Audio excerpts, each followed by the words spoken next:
Selon le FMI, la Deutsche Bank apparaît comme le plus important contributeur net en termes de risque systémique.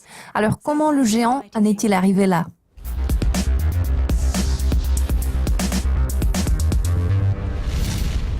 La banque allemande, qui occupait autrefois une position dominante, demeure en proie à l'incertitude ainsi qu'aux préoccupations croissantes concernant sa capacité de verser une pénalité de 14 milliards de dollars réclamée par le département de la justice des États-Unis.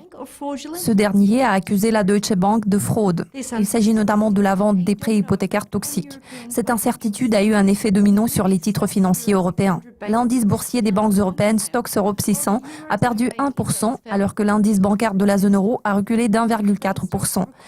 Les actions de la Deutsche Bank ont fortement chuté, perdant près de 3% mardi, après une baisse de 7,5% affichée lundi. Cependant, les actions ont regagné une partie du terrain perdu suite aux espoirs d'une réduction éventuelle du montant des pénalités à partir du chiffre actuel de 14 milliards de dollars.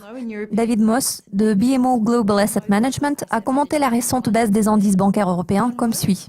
Un seul mot, Deutsche. C'est la chose la plus importante. Cela a fait rejaillir le risque concernant la réglementation, les amendes et les litiges. Toutefois, le directeur général de la Deutsche Bank a rejeté les préoccupations au sujet de la situation financière de la banque en déclarant « À l'heure actuelle, il n'y a pas de problème au niveau du capital. Il n'est pas question pour nous d'accepter le soutien du gouvernement. » Alors pourquoi le géant bancaire européen s'est-il retrouvé sous une telle pression ? Selon le gestionnaire de fonds chez Hermès, Tim Crockford, la Deutsche Bank s'est retrouvée dans cette situation en raison de son incapacité de réduire son bilan, de couper les coûts et de se restructurer à l'époque où tout allait bien. Cependant, Crockford a également indiqué que la Deutsche Bank pourrait sortir de cette crise.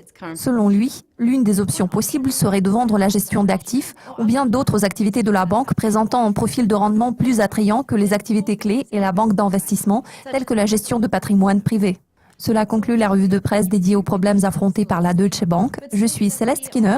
Restez à l'affût de nos mises à jour régulières sur Dukascopy TV tout au long de la semaine. À la prochaine.